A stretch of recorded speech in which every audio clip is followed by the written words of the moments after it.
you're in the business of, and this is what like you have been for a long time now, most like your whole career is, and that's what AdThrive is as well, is getting publishers, not just publishers, just media companies and people who want to advertise and media buyers in front of an audience and the correct audience, right?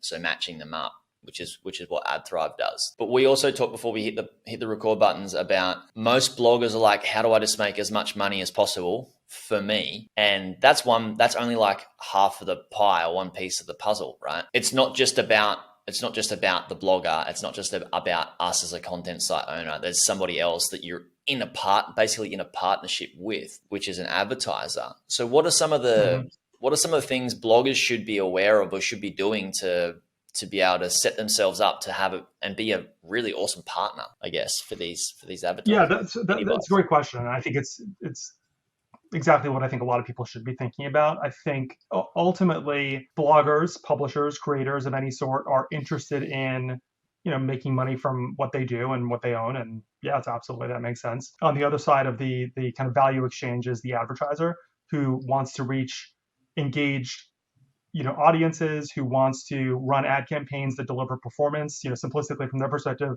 they want to spend $1 and make $2.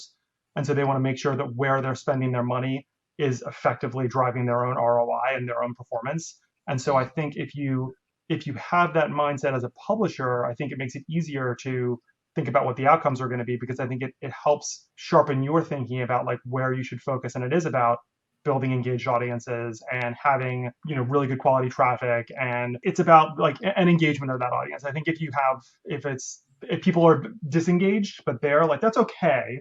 It can be okay. But if people come and they're coming back and they're spending time, and like, that's really how, when that user likes your site, that's when an advertiser is probably going to like your site the most too. So it's not that it's not about volume, because I'm sure volume is still a thing, but also before volume would come the level of engagement in that niche industry that your audience is in or you are in.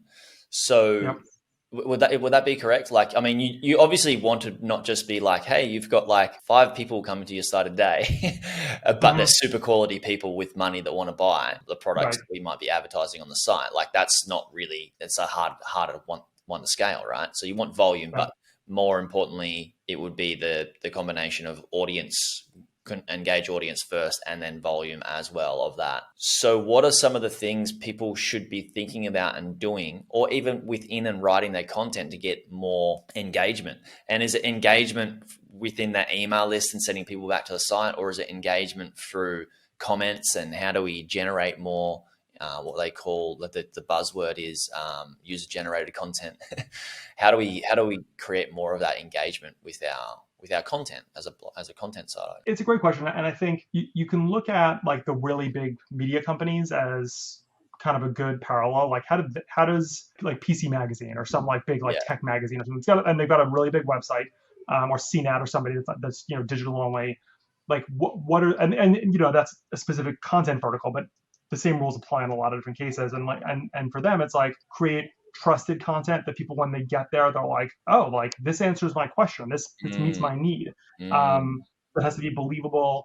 You want content that is like comprehensive. Like you want people to not only be like, oh, my question was answered, but actually it answered 4 questions I didn't even know I needed to get to yet. It can be, and I think, that's for the informational side of the world. I think you want to engage and entertain people. I think you want people to feel like, oh, wow, like there's personality here. This is not just dry content. This is something where like, I like this person. I associate with this person. I think for sites where if your persona is part of the site, that, you got to use your judgment, but that can be a benefit, because the people who think like you will be like, oh, wow, like this is a person I can feel connected with, and they're believable to me. Oh yeah, that's cool. That's juicy. So talking about trust, and this is the big thing. A lot of people, and understand where everybody's at. They come to make money online space, and they either want to start a site or buy a site, and they don't really think about the trust thing. They don't really know to think about the long game, because they're like, hey, I've got my